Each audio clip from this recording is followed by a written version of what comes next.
हमारे देश का पीएम कौन होगा, हमारे देश के नेक्स्ट पीएम कौन होगा।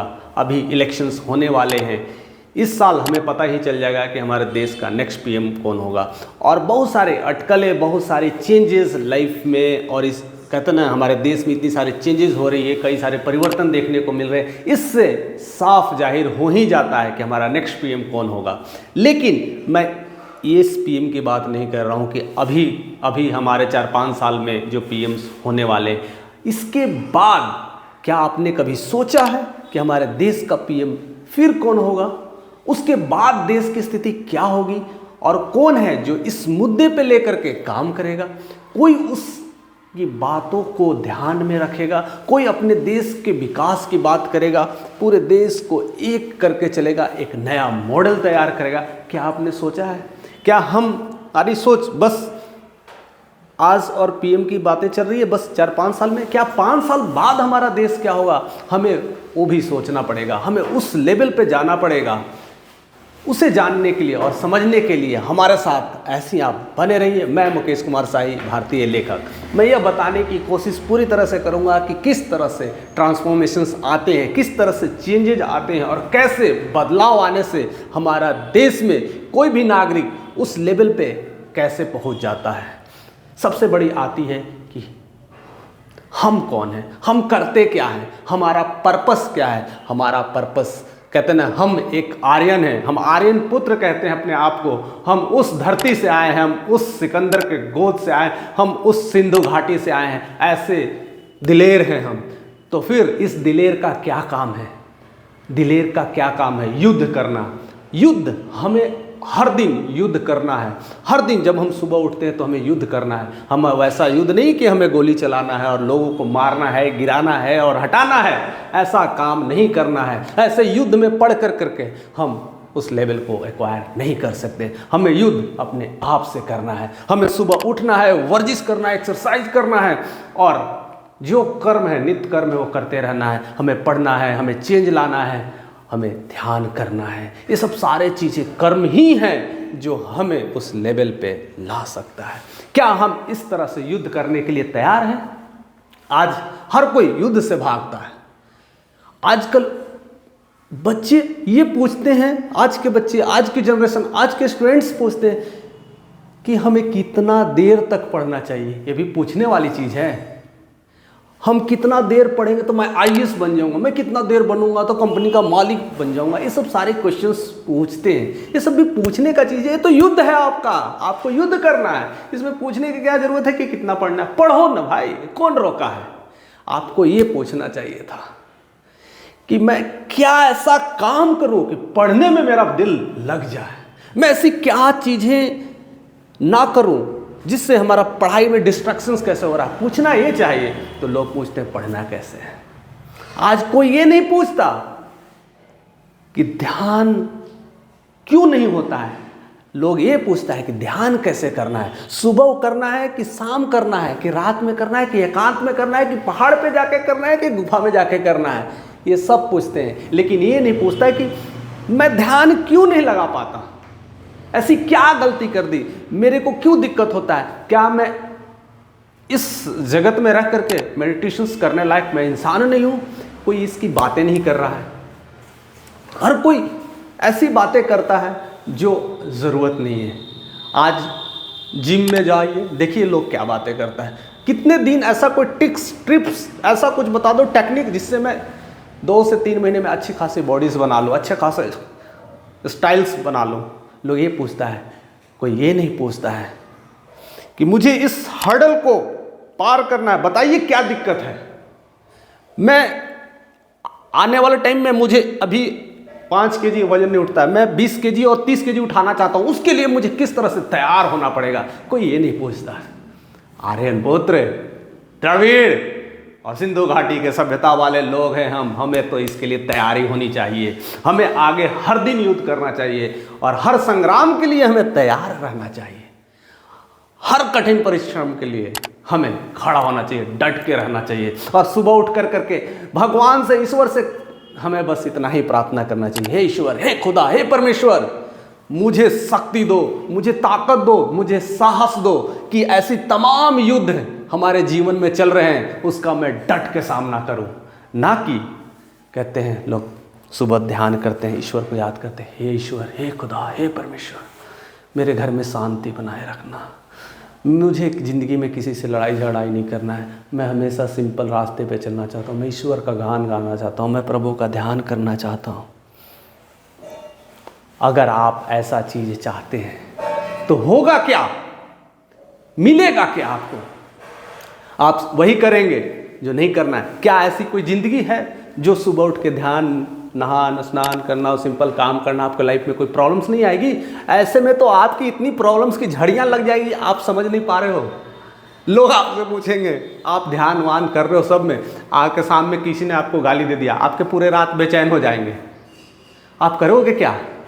हमें फाइट करना है, हमें युद्ध करना है कि ऐसी तमाम चीज़ें अगर आएगी, अगर रास्ते पे चल रहे हैं, लोग कह देंगे अच्छा बड़ा पुजारी बन के चल रहा है, बड़ा पूजा पाठ करता है, आपका ध्यान भंग हो जाएगा, आप गए, सेवा समाप्त। हमें लड़ना है उस युद्ध में कि ऐसे लोग मिलेंगे, लोग बातें करेंगे, इनके लिए मेरे पास क्या उत्तर है, इनके लिए मेरे पास क्या तजुर्बा है कि इन चीज़ों से हमें प्रॉब्लम्स ना हो। हमें ये सीखना था, हमें ऐसी कला सीखना है कि लोग राह चलते बोल दे कि टीका लगाया है, भगवा वस्त्र पहना है तो क्यों पहना है, ये सीखना है कि इनके लिए हम जवाब कैसे दें। हमारा युद्ध ऐसा है और लाइफ बिल्कुल शांत। सुभाष चंद्र बोस से सीखिए, कैसे थे जब बाहर निकलते थे तो देश को बदलने के लिए, कहते थे उन्हें हिंसा का पुजारी कहा जाता था, निकल के कहते थे देश को बदल देंगे, आज़ाद करवा देंगे, लेकिन अंदर से बिल्कुल शांत, घंटों घंटों ध्यान में बैठते थे। आज लोग घंटों घंटों पार्क में बैठते हैं और पार्क में करते क्या है, बस आपको पता ही है क्या करते हैं, पार्क में क्या करेंगे, क्या लोग आजकल के पार्क में हो क्या रहा है, उसी में बेचैन है लोग। और हमें करना था ध्यान, और हम कर रहे हैं लोगों का ध्यान। जो मन का ध्यान करना था, हम दूसरे का मन पढ़ने में लग रहे हैं। हमें अपना मन को जानना था, अपनी चीज़ों को जानना था। अगर ऐसी सारी चीज़ें हम करते हैं और युद्ध करते हैं तो हम ऐसे इंसान बन के तैयार होंगे जो एक नया ट्रांसफॉर्मेशंस लाएगा। और रही बात कि हम परिवर्तन कैसे लाते हैं, अपने देश को चेंजेस कैसे करते हैं, तो हमें आर्थिक स्थिति को मजबूत करना होगा। आर्थिक स्थिति से अगर मजबूत कोई भी, अगर कहते ना गांव समाज देश अगर नहीं होगा तो वह ज़िंदगी में आगे नहीं बढ़ सकता है दोस्त। अब हमें देखना है कोई ऐसा आदमी है इस धरती पे जो ऐसा काम कर रहा है, जो आर्थिक रूप से वो परिवर्तन ला रहा है, हमारे गांव समाज कस्बे शहर राज्य को आर्थिक तरह से डेवलप कर पा रहा है। हाल ही में देखिए अभी यूपी में जिस तरह से ट्रांसफॉर्मेशंस हो रहा है, इंफ्रास्ट्रक्चर को लेकर के, उधर राम मंदिर को लेकर के बहुत सारे परिवर्तन हो रहे हैं, इंफ्रास्ट्रक्चर डेवलप हो रहा है। हाल ही में स्टेडियम्स बना है, हाल ही में एयरपोर्ट बना है, महर्षि एयरपोर्ट्स बना है, रेलवे का भी ट्रांसफॉर्मेशंस हो रहा है। तो क्या यहाँ पर इकोनॉमी ग्रो करेगी कि नहीं करेगी? यहाँ के लोगों की आर्थिक स्थिति डेवलप होगी कि नहीं? यहाँ के लोगों को रोजगार के लिए कहीं जाना पड़ेगा क्या? तो वहाँ तो आर्थिक स्थिति चेंज हो जाएगी, और जब आर्थिक चेंज होगी तो बाकी चीज़ें भी चेंज होना शुरू होगा। अब वहाँ पर लोग क्या करते हैं, आर्थिक स्थिति चेंज करो, लॉ एंड ऑर्डर चेंज करो। जहाँ पर आपने गलती किया तो वहाँ सजा भी दो। मैं तो ऐसे ऐसे यूपी में बयानबाजी सुना है मैंने, वहाँ के सीएम को कहते हैं जो भी अधर्म के खिलाफ कोई भी कदम उठाए, कोई भी अड़चन डाले, उसका राम नाम सत्य है कर दो, शूट एंड साइट ऑर्डर भी देते हैं। जहाँ गलती हो वहाँ पर युद्ध करना है। मैं ऐसे लोगों से, इस अधर्मी लोगों से युद्ध करना है। देश में कुछ भी तरह का प्रॉब्लम्स आ रहा है, संकट आ रहा है, उससे लिए हमें तैयार रहना है। उसके लिए हमें इकोनॉमिकली ग्रो करना पड़ेगा। अगर इकोनॉमिकली ग्रो न होंगे तो एक कहावत मुझे याद आता है, किडनी बेच करके शूटर खरीदोगे क्या? या आजकल हो क्या रहा है लोग, अभी देखिए जब भी इंडिया और पाकिस्तान की लड़ाई होती है तो क्या होता है, आर्थिक स्थिति चरमराने की वजह से वो सामान तो खरीद लेता है, एक से एक रडार, एक से एक परमाणु हथियार, बम सब तो खरीद लेता है, लेकिन कर्जे पे। तो उसकी देश की स्थिति क्या होगी? चरमरा जाएगी, इकोनॉमी डाउन हो जाएगी। इसलिए हमें इकनॉमी मजबूत करना है। आज हम लोग क्या रहे हैं, आज हम कहते हैं कि गर्व से कहते हैं हिंदू है, कोई कहता है मुस्लिम है, कोई कहता है सिख है, ईसाई है, लेकिन क्या कभी क्रिश्चियन को आपने देखा है कि वो क्या करते हैं? क्रिश्चियंस लोग अपनी इकोनॉमी ग्रो किए हैं, इसलिए लोगों को कभी घर डोनेट कर देते हैं, तो किसी को खाना डोनेट कर देते हैं, किसी को संपत्ति दे करके अपने लोगों में जोड़ रहे हैं। वही सिखों को देखिए, गुरुद्वारा में लोग लंगर लगा रहे हैं, दान कर रहे हैं, सब कुछ कर रहे हैं, और हम हिंदू होने का, भगवा होने का लोगों में ढिंढोरा पीटते हैं। और करते क्या हैं हम हिंदू? लोन पे फ़ोन खरीद रहे हैं, EMI पे घर खरीद रहे हैं, EMI पे गाड़ी खरीद रहे हैं। और वही मुस्लिम में भी यही चीज़ें देखने को मिलता है, EMI पर सब लोन, फ़ोन सब चल रहा है, गाड़ी बंगला सब कुछ लोन पे चल रहा है, इवन पढ़ाई तक भी उसके लोन पे चल रहे हैं, सब कुछ तो लोन ही पे चल रहा है। तो क्या चेंज लाएगा? उसकी खुद की इकोनॉमी ही ठीक नहीं है, तो देश क्या ठीक करेगा? तो हम आते हैं मुद्दे की तरफ कि हमारा नेक्स्ट PM कौन हो सकता है। अब देखिए बिहार की स्थिति, अभी देखिए कितनी बार अभी हमारा बिहार का मुख्यमंत्री कौन होगा, लोगों में इतनी डाउट बनी हुई है, समझ में नहीं आ रहा है कि हमारा मुख्यमंत्री कौन होगा। पिछले 5 साल से 10 साल से मैं ऑब्जर्व कर रहा हूँ, कब कौन पार्टी में जाता है, कब कौन पार्टी में आता है, हमें तो समझ में नहीं आता कि वोट किसको देना है। इतनी सारे कन्फ्यूजन है। और अगर जिस राज्य में, अगर राज्य का कहते हैं ना राजाधीश, जिसको राजा कहते हैं, राजा को लेकर के कन्फ्यूजन चल रहा हो कि राजा किसे बनाए, तो वहाँ पर किस तरह के डेवलपमेंट की बात हम पहले बाद में करेंगे। पहले तो राजा ही क्लियर नहीं हो तो डेवलपमेंट कैसे करेंगे? आर्थिक स्थिति क्या होगी, क्या इंफ्रास्ट्रक्चर में चेंज हो रहा है, क्या वहाँ मेट्रो बन रहा है, क्या रोड बन रहे हैं, क्या सड़कें बन रही हैं, ये सब सारी चीज़ें चेंज हो पा रही है क्या?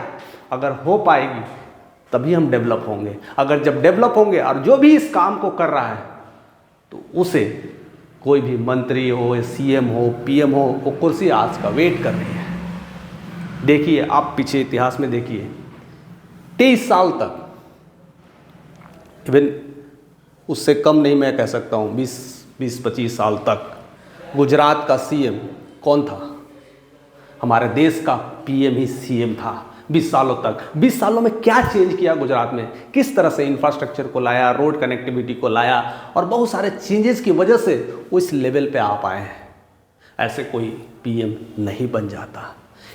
आर्थिक स्थिति से मजबूत पड़ना पड़ेगा। इवन आप अपने घर में तो देखिए, झांक कर देखिए, जो घर का इंसान अपने घर में परिवार के रोजी रोटी और हर चीज़ को ध्यान रखता है, वो घर का मुखिया वही होता है। चाहे आप घर का कितना बुजुर्ग क्यों न हो, कितना छोटा क्यों नहीं है, अगर अपने घर के परिवार को आप चला रहे हैं, आर्थिक दृष्टि से आप उसको सेवा कर रहे हैं, तो घर की मुखिया आप ही हैं। वैसे ही गांव का मुखिया कौन होता है? अपने गांव की देखभाल करता है, अपने गांव को बढ़ावा देता है, अपने गांव में चेंजेस लाता है, रोड क्लीन करवाता है, रोड अच्छी बनवाता है, इलेक्ट्रिसिटी देता है, नहरें साफ करवाता है, सिंचाई का प्रबंध कराता है, तो हमारे गांव का मुखिया वो होगा। हमारे डिस्ट्रिक्ट्स का विधायक कौन होता है? जो उस लेवल से, उसी तरह से राज्य का CM कौन बनेगा। और सिमिलर में हमें देखना है कि हमारा देश का PM कौन होगा। यही सब सारी चेंजेस तो लाना है, और हम सीखते भी तो नहीं है ना, दिक्कत यही बात है। देखिए US में, US क्या था? पहले से सब कुछ था क्या उसके पास? परमाणु बम, न्यूक्लियर बम और सब कुछ करके रखा था क्या? क्या हर तरह से इंफ्रास्ट्रक्चर, इंफ्रास्ट्रक्चर सब डेवलप था? उन्होंने डेवलप किया, पहले इकोनॉमिकली डेवलप किया, इकोनॉमिक से इतना डेवलप किया और ग्रो किया कि बाद में पूरी दुनिया पे राज कर रहा है। उसके बाद देख लीजिए UK को देख लीजिए, रसिया को देख लीजिए, चाइना, मेड इन चाइना, देखिए कितनी प्रोडक्ट छाया है। यानी उन्होंने इकोनॉमी पे काम किया है, वहाँ की इकोनॉमी सुधारने की काम किया है। इकोनॉमी सुधारने के बाद कहता है I am the super power. क्यों कहता है? इकोनॉमिकली ग्रो हो गया, वहाँ का टेंशन नहीं, लोगों को खाने का प्रॉब्लम्स नहीं है। ये सब सारी चीज़ अगर ठीक कर रहा है, infrastructure, railway structure, metro, train, सब देखिए क्या क्या चीज़ें हो रहा है, सब बदलाव आते हैं। आज वो सुपर पावर के रूप में जाना जाता है। जापान, जिसको कहते हैं 1945 में द्वितीय विश्व युद्ध हुआ था, हिरोशिमा और नागासाकी पे 2 बम डाल दिए गए थे। 6 अगस्त 1945 की बात है। पूरे 2 शहर तबाह हो गया था। कहते हैं कई दशकों तक अपंग पैदा हो रहे थे लोग। क्या जापान गिर गया? जापान बिखर गया?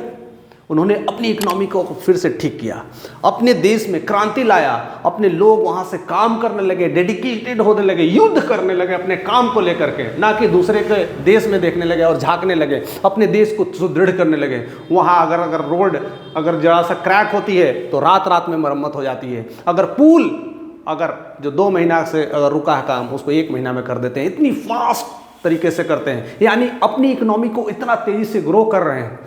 देखो कितना टाइम लगा। 1945 के बाद शहर बर्बाद, कई दशकों तक ये सारी प्रॉब्लम चलने के बाद, और आज भी वो सुपर पावर में है। और हम भारत अभी भी सुपर पावर के लिए बात कर रहे हैं, क्योंकि हम युद्ध नहीं कर रहे हैं। हम केवल अपनी आर्थिक स्थिति को ना देखते हुए अपनी बाकी स्थितियों को देखते हैं। हमारा कर्म कहीं ना कहीं खो गया है, हमारी चीज़ें कहीं ना कहीं बदल गया है। हम शांति नहीं ढूंढ रहे हैं, हम अशांति पैदा कर रहे हैं। अशांति पैदा नहीं करना है, अशांति तो होगी ही होगी, नफरत तो होगी ही होगी। हमें उस पर नियंत्रण करना है, हमें उस पर कार्य करना है, हमने आर्थिक स्थिति पे सुधार करना है। मुझे यह आज महसूस होने लगता है इस बात को लेकर के, इस तरह का चीज़ों को समझने के बाद मुझे यह सोचने में थोड़ा देर भी नहीं लगता है कि नेक्स्ट पीएम कौन होगा। मैं यूं ही बता दूंगा कि नेक्स्ट पीएम ये बनेगा, लेकिन मैं चाहता हूं इतनी सारी चीज़ों को जानने के बाद आपकी क्या राय होगी, क्या हो सकता है हमारे देश का नेक्स्ट पीएम, कौन बन सकता है। आपकी अपनी क्या राय है, आपकी अपनी क्या सोच है।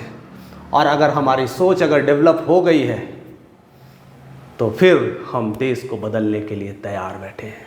हम नया सुपर पावर, न्यू भारत बनने के लिए तैयार बैठे हैं, क्योंकि हम कर्म योगी बन चुके हैं। और यही तो भारत शुरू से रहा है, देश कर्म योगी।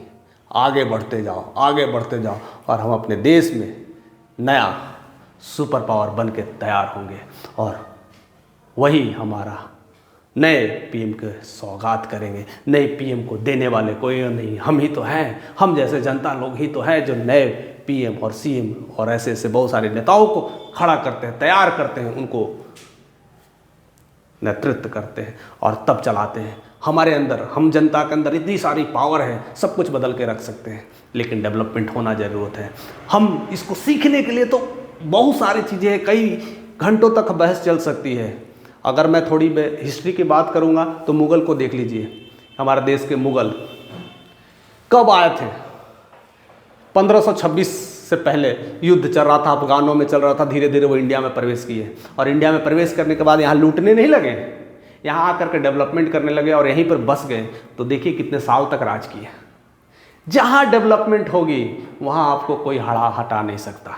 आपको कोई बिखरने के लिए तो बैठा है लोग, लेकिन आप टूट नहीं पाओगे, क्योंकि आप जान गए हो इकोनॉमिकली अगर ग्रो करेंगे, लोगों को रोजगार देंगे और लोगों को कामों में इंगेज कर देंगे, तो देश का पीएम आपका है।